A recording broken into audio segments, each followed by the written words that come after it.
Okay, so I want to take this moment to do something maybe slightly different, to try to address you, my dear colleagues, to try to address you personally. So we are studying this wonderful course together, Introduction to Political... in your schedule it's listed as philosophy. And in many ways, from the standpoint of the administration, what I'm doing is just introducing you to philosophy. The choice to focus on social and political philosophy mostly comes just from me. And the reason is that most of you are international relations students, and this is what is actually useful to you. But you see, I want to do something maybe a little bit meta right now, like a step back and actually ask ourselves, why are we here? Why are you here? And why am I here, right? And it is a bit of an interesting question because, philosophy is this meta. It is a self-referential subject. Very often, philosophy is... there are different ways to define what philosophy is in general. My preferred definition is that you take the biggest, the most important questions, and you try to answer them in the best possible, in the most intelligent way, right? And that sounds very ambitious, and one characteristically philosophical question, maybe the most important philosophical question, is what is the meaning of life? And, I think among the biggest questions of the universe, it counts as a pretty big question. Again, Immanuel Kant very famously says that the four most important questions of philosophy are, what can I know? What can I hope for? What should I do? And these three questions are reducible to the fourth, most fundamental question: what is a human being? It's like, what are we? Why are we here? Where are we going? Right. So these are all pretty big questions, and these are big questions. I think everybody would agree. Like a random person in the street would probably agree that these are big questions. But at the same time, even though these are big questions, we don't spend a lot of time thinking about them. This is a very interesting, observation about philosophy, about human life, and one of the founders of our discipline in the West, one of the founders of the philosophical tradition, is Socrates. And he addresses Athenians. And this is basically what he says to the Athenians, that clearly the most important thing is like to be a good person, to live a good life. In some sense, by definition, that's what we're here for. Now, people will have different understanding of what good life is. And people will have a different understanding of what it means to be a good person. That's obvious, right? But in general, in some sense, by definition of the words, this is what we're here for. We're here to live a good life, to be a good person, maybe to be an excellent person. Again, the Greek word would be arete, right? And it is amazing that I think that most people would have to agree that this is probably the most important question that a human being can ask. And presumably, it is a question that any conscious human being should ask. Like, we have a certain conception of what human beings are, that human beings are conscious, thoughtful, that we think before we act, and that, presumably, before we do, we have some conception of, like, why we are doing it. And yet, at the same time, most people don't seem to ever ask this question, or ask it very rarely and say, oh, it's a deep, difficult, complicated philosophical question. Let's not worry about it. Or maybe people will say, oh, it's a useless question. I have things to do. I have kids to feed. I have life to live. I have no time for these idle discussions. And I have some compassion for that position, because very often people don't have the leisure time, don't have the spare time to think about these questions. The world that we live in is very complicated. And very often when I give examples, modern contemporary examples, they get people upset. So let me give you an ancient example. Imagine that you are an ancient slave or an ancient serf, a peasant who is formerly owned by the Lord. Of course you have no skill, you don't know how to read, you have no leisure time to engage in philosophy. These questions mean nothing to you. You don't know how to answer them. This is also a very important insight that we'll see in many philosophers. Again, that thinking is derivative. Like first human beings exist, and then they think. There are social conditions of thought. There are social conditions of what it means to be a human being, or what it means to be an individual. In an important sense, it's not men who make history, but history makes men. We are products of culture. And there are certain questions that a medieval peasant cannot ask, or an ancient slave cannot ask, because they're slaves to necessity. But characteristically, there are other kinds of questions that, even though translation is difficult, but presumably people, intelligent people who had the leisure time to engage in these kinds of conversations, there are presumably questions that intelligent people who had free time have been asking since forever. And notice, what we are studying is called humanities, or sometimes it's called liberal arts. So one way to interpret this phrase, liberal arts, this is an art of being a free person. An art of being a free person. Like, what are we learning here? We're not learning carpentry. We're not learning to take a second derivative in our heads. We're not learning to calculate things or to launch rockets into space, right? But we learn to be good human beings.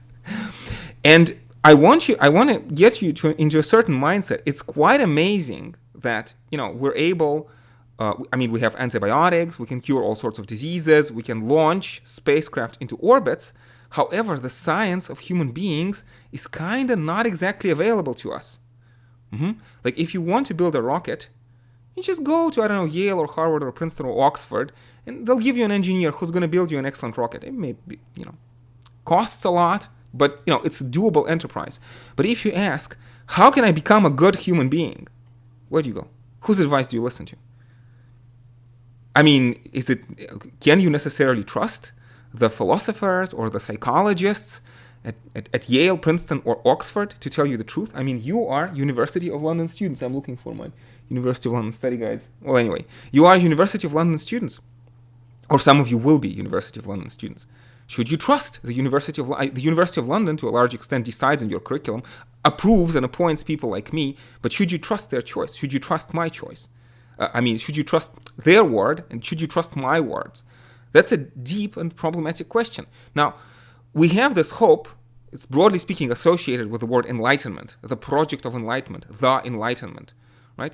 There's this hope that it is possible to have a science of society. I have Thomas Hobbes behind me. Thomas Hobbes wanted to create a science of society. It was a very ambitious project. I also think it was fairly successful. I hold Hobbes in very high esteem, and I support reading this book seriously, very seriously, and we'll have an occasion to read it. But what I'm driving at is that it is an ongoing project. We haven't seen the end of this project. We haven't yet arrived at the full definition.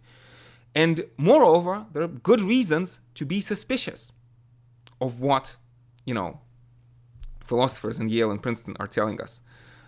So this is a potentially very long and tedious discussion. But let me actually summarize this on the slides. So ask this question: social science. Why aren't social sciences proper sciences? If you take my course in philosophy of science, you'll find out that proper sciences are not exactly proper sciences. Like, you don't have consensus in the social sciences. Well, actually, you don't have consensus in physics either.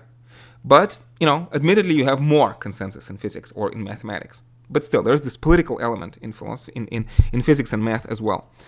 But still, what I want to write on the virtual board is two words: complexity and ideology.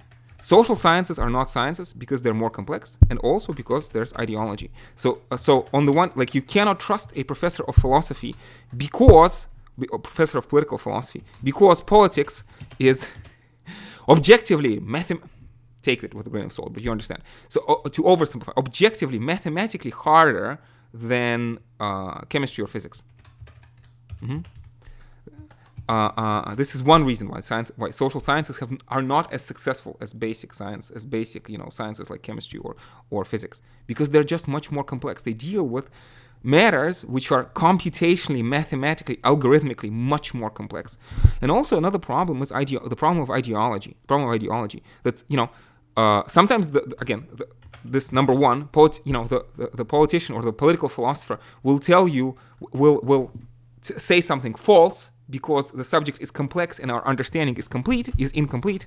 So false because of complexity, and therefore because of the incompleteness of our understanding.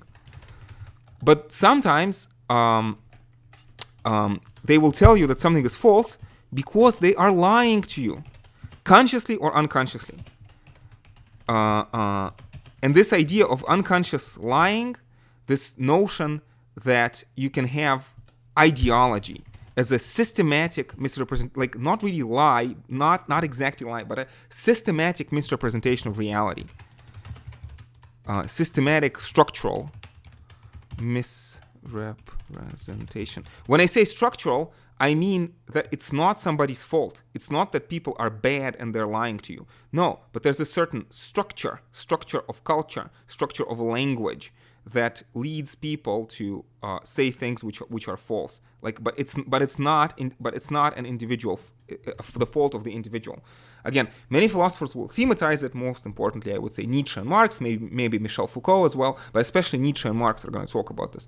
Ways in which there's this, human beings are products of culture.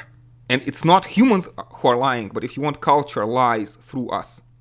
Language speaks through us. Let me maybe write this phrase. It's a cryptic phrase. Language speaks through us. So this was a long introduction, but I promised to be short. I'm not exactly fulfilling my promise, but let me say a word. So where do you come in? How do you into this picture? Where do you come in? How do I come in? You see, I'm not sure if I should talk about this for too long, but I am the child of Russia in the 90s. It's a very unfortunate experience. I try not to talk about it, but alas, I have to keep coming back to it. And I feel that I have become a philosopher because I grew up in a culture that was breaking down big time, that was really, really severely dysfunctional. And it was a complete crisis. It was a crisis of values. When I say that, I mean that people lost a moral compass. It was not clear what should you do with your life. Under normal, and again, George Klosko, when he begins talking about the polis, he says something similar was happening in ancient Greece. So philosophy begins in a time of crisis. Right? Especially the 30 Years' War, not just the 30 Years' War, but it's, among other things, the 30 Years' War. I'm sorry, the Peloponnesian War. The Peloponnesian War, which incidentally lasted for about 30 years, right? The Peloponnesian War has wrecked Greek life big time. Rough. I'm not sure if it's a fair comparison, but something akin to what was happening to Russia in the 90s. So much so that it's not clear. Like, what does it mean to be a good? Like, what is the good? And what does it mean to be a good person? What makes me a good person? Is it a successful mafioso? Is that a good person? Many people in Russia in the 90s thought that this was the pinnacle of human achievement, that this is what you need, this is what you had to do with your life. This is, like, if you become successful mafioso, yeah, you've made it. Then you are a good, excellent person. Again, the Greek word, arete. You have achieved human excellence. Or should you become a monk and give away all your possessions and just go live in a monastery? Or, something else, I don't know, earn a lot of money in a fair way without cheating or stealing from people, whatever. And you can go on and on and on and on. And these are examples of Russia in the 90s, and very often, these are conversations I've had with my classmates at school and with my peers in the university. And in many ways, I feel that your generation, younger generation, you have lost something by not going through this stage. It was a painful stage, but we have, at least some of us have learned something from it. And so in a course like this, we need to do like a little inoculate you with this crisis. Like, you have to go through this crisis mentally in your own head. Maybe that's a safer way of doing it, like a vaccine. Like, I've had the disease, and I'm now trying to give you the vaccine so that you get the good effects without the bad side effects. Very, very interestingly, so this is Russia in the 90s, but very interestingly, Plato and other philosophers, they will talk about different ideals, right? So there's life of pleonexia, right? So life of unbridled desire, just like having more desires, extravagant desires, and satisfying desires. There's the life of asceticism. People like Diogenes, for example, Diogenes of Sinope, right? Diogenes who lived in a barrel. There's a certain freedom that comes from living like a hobo. Like, nobody can hurt him. We'll talk, we'll have an occasion to talk. I mean, some of you may have already listened to the lecture, right? So Alexander the Great comes to Diogenes and says, "What can I do for you?" And Diogenes basically, you understand, tells him to take a hike, stay out of my light, if you understand what he means, right? This is the life of, in the Greek word, ataraxia. And to me, this is a very important, interesting image, an interesting ideal. I have the statue of the Buddha here with me. And I am in mental dialogue with the Buddha at all times. And this is, I feel, what Buddha means by nirvana. But it's a very different kind of life. It's a very different kind of an ideal, right? There's also, Plato will talk in the Republic, for example, about the pursuit of glory. So the Greek word is thumos. The pursuit of glory, or thumos or kleos, right? So especially patriotic glory. And there's something to that. It is an interesting ideal, right? So who are you? I'm a soldier or an officer. I serve my country selflessly. It's a different way of defining human excellence. Are there more? Yes, there are others. So there's Pythagorean theoria. Theoria in Pythagoreans or in Gnostics. This is a certain kind of contemplative attitude to life. Contemplation, right? So the word that's often used is become passerby. Like you are not the citizen of this world. You are here just as a passive observer. You are a spectator. You see all these tragedies as if they happen on a stage, as if all of this is just a theatrical performance. Shakespeare will tell you, life is just a tale told by an idiot, full of sound and fury. If something bad happens to you, just take a step back and just observe it. Again, interesting, very different. It's like, but of course, we live in a capitalist society. So for most of us, we assume we have been taught at school, and the television tells us that this is the right way to live. Notice, it's not your decision, and it's not even the decision of your parents to indoctrinate you into this position. This is this structural, systematic fallout of the capitalist society in which we live. And it's like I always ask myself whether I should call myself a Marxist or not. It's a very difficult question, and people will misinterpret. But when I call myself a Marxist, I call myself a Marxist because I feel that this is the biggest problem of our day. And Marx puts his finger on it. But again, as I've told you, I think Buddha, Nietzsche, and Marx. Nietzsche, Marx, and Buddha. These are the three names that are most important for me. Anyway, but again, why am I telling you the philosophers who are important for me? Why should you care about which philosophers are important for me? I'm explaining to you. How did I become a philosopher? I became a philosopher because this question of what is the good life, was unclear to me. And I have spent the last, 15, 20 years of my life trying to understand what's going on. And in the process, I have realized, I have come to the realization that our culture and our parents, our world is not necessarily, like the world, is not necessarily a good structure, good consensual place. That very often our culture is trying to take advantage of us. This is kind of this between conflict and consensus. Like it's not completely bad, obviously. Even in Russia in the 90s, something was happening. I was alive. I was fed by my parents and also by my culture and also by the world at large. I did not die. I actually learned English and learned philosophy, even though I grew up in Russia in the 90s. So even in Russia in the 90s was not completely conflictual. It was consensual, at least to some extent.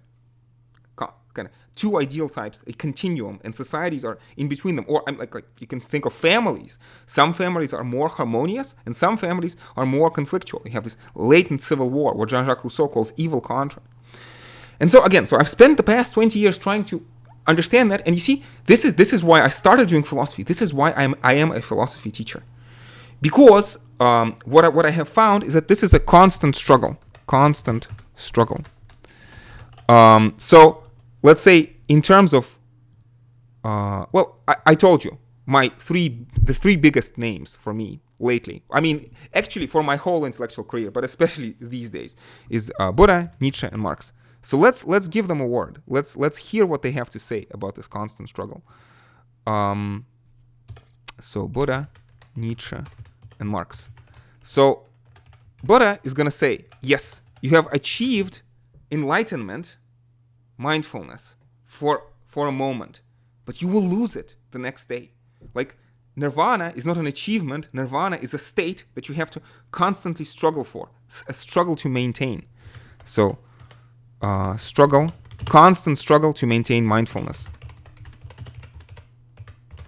which is a difficult thing to do. And in many ways, our culture is mindfulness in reverse. It's trying to make us less mindful and less understanding of what goes on. Again, simple question, like, you go into a food store. What food do you buy and why? Do you know why you buy your food? Are you mindful of why you are buying the food? Who educates you? Who educates you what food is healthy and what to eat?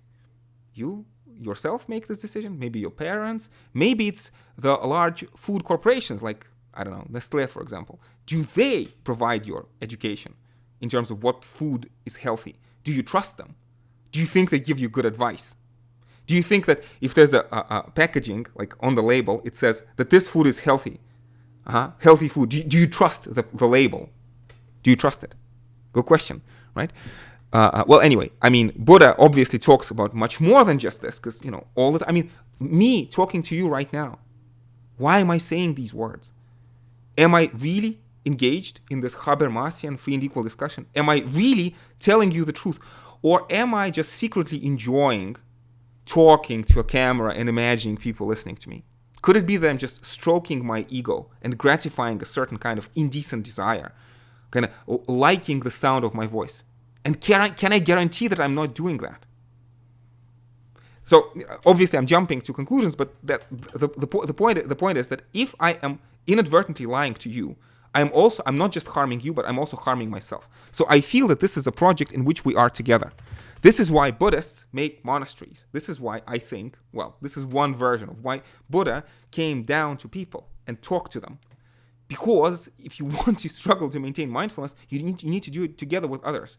And sometimes other people will help you out and point to your mistakes or to moments when you are unmindful, will help you develop, help you grow, like a reality check, double check. Dialogue is necessary so that we are not trapped in the echo chamber of our own head.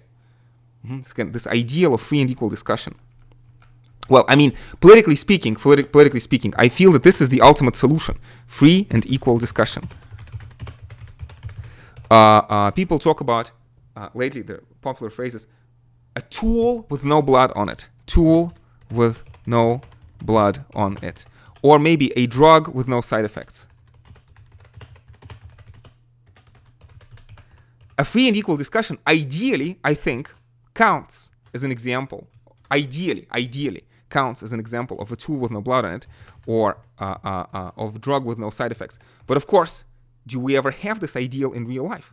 And the answer is probably no. I mean, is this free and equal discussion? Do we have free and equal discussion? I mean, also, this is why Freud and Lacan and Buddha are also important to me, because very often people, instead of engaging in free and equal discussion, we pretend that we engage in free and equal discussion, but secretly, there's this, plotting, some kind of, power struggles, games of honor, respect, that kind of thing, which is not exactly free and equal discussion.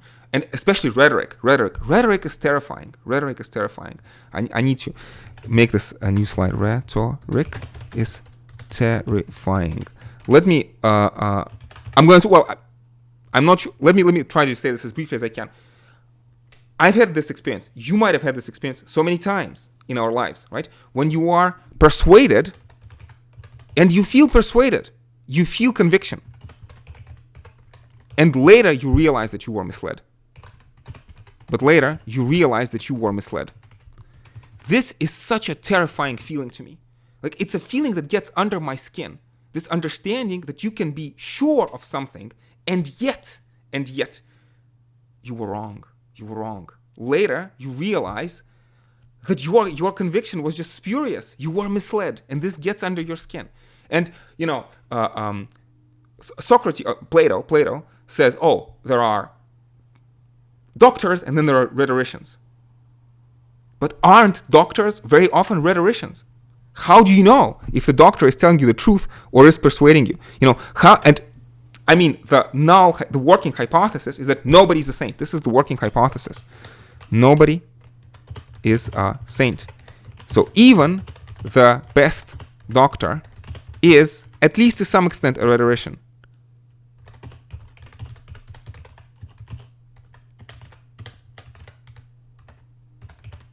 But notice, as soon as I say these words, I have to apply them to myself.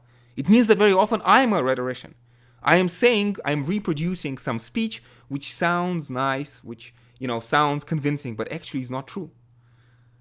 But Socrates, in so many of Plato's dialogues, comes back to the sophists or to the rhetoricians, and he says, okay, you fool people, but how do you yourself know what is the truth? So if I am being a rhetorician, I am harming myself. Because, okay, I have misled, I have lied to you successfully, but what of it? I want to know the truth myself. We have this common interest in the truth. So this is why I insist that you are not my students, you are my colleagues. Because unfortunately, I know from past experience that I am not infallible. Some of the things I say are false, and I do not know which. And this is why I need to be a teacher in a philosophy class. I don't forget the word teacher. I need to be a member of a conversation, some conversation.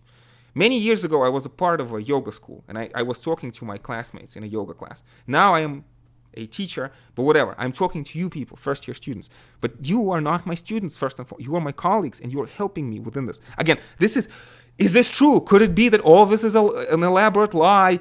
Maybe. That's a dangerous possibility. I hope it's false, but it is a dangerous possibility.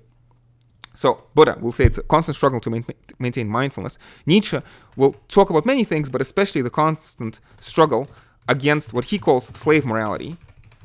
And it will take more time to explain,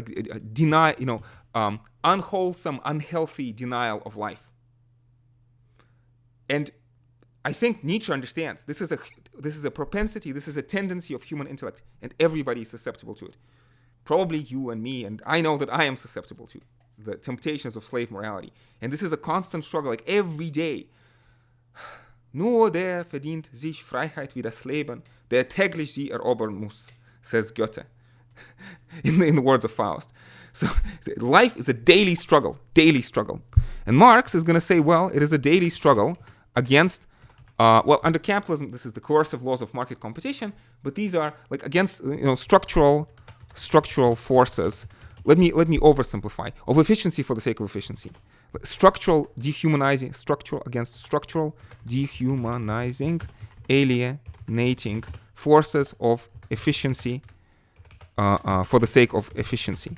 And this is why, these 3 points here, this is what it means for me to be a Buddhist, a Nietzschean, and a Marxist. And this is why I call myself a Buddhist, a Nietzschean, and a Marxist. In full realization that 99% of people mean something completely different when they talk about Buddha, Nietzsche, and Marx. But, I think this is the best. I've spent decades of my life trying to understand what is the best and what most accurate reading, and I want to insist this is the reading, and I want to take these words, Buddhist, Nietzschean, and Marxist, I want to take them back. Well, Nietzschean and Marxist. Buddhist, it's a more complicated question because I feel, unfortunately, I am unworthy to call myself a Buddhist. I hope to be able to call myself a Buddhist one day, but not today. I'm not yet ready to do that. I'm not yet qualified enough, let's put it that way. Not yet mindful enough, unfortunately. And so, this is the reason why I started doing philosophy. This is the reason why I'm doing philosophy together with you. And this is, I hope, is going to be the ultimate point of our course. Unfortunately, sometimes we should be grateful to the university when it doesn't get in the way, doesn't interfere with us learning. Sometimes the way that the world works, including the way the university works, interferes with the way we learn. Because, this common interest in truth, pursuit of truth with capital T, care of the self. Again, the Greek word psyche just means your psyche, your mind, if you want. Taking care of our mind. Taking care of our soul in this non-religious way, non-religiously understood way, right? I feel this is the ultimate purpose of the course, but also the administration wants us to have grades and deadlines and exams, and I am trying my best, and not only that, but also to help you prepare for the courses that you will take in the future. So I'm trying my best to reconcile these goals, and I think it's okay at the end of the day because it's like. There's no such thing as a free lunch. So, you can only engage in free-floating philosophical discussions if you are being sheltered and protected from the outside world. So the university protects us and allows us this free and equal discussion, at least to some extent, some space. So, in return, we have to pay by making the bureaucracy happy. And it is not an unreasonable demand, I think, on the part of the bureaucracy, of the administration, right, of the university.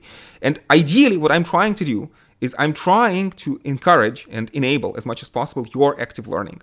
So the topics that you want to pursue at length, I want to give you the tools. I want to give you the options to suggest maybe the readings, help you find good readings, to do good presentations on the topics which you find enlightening. So that you come to class with the things that you want to talk about, your arguments, to have a genuine dialogue, right?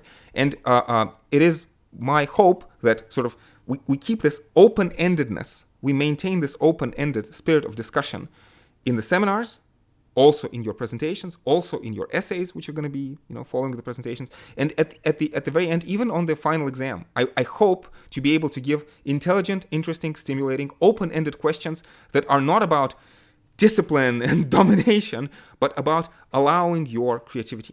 Ideally, again, as Karl Marx puts it, the free development of each is the condition for the free development of all. Free development of each as a condition for the free development of all.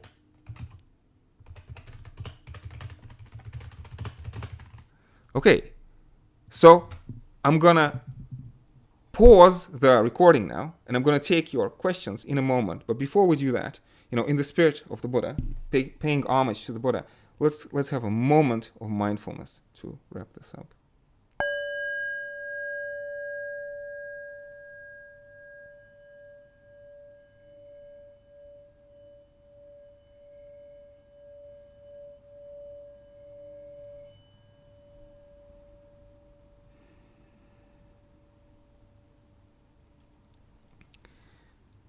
I don't do this in some kind of, mystical or religious fashion. It's just that this kind of deep sound, especially this thing called a singing bowl, I feel is very good. It helps to steady the mind. It helps to calm the mind. It's like it's a mental hygiene. I'm sure that there's a neurobiological explanation as to why it helps people concentrate and have their thoughts be clear.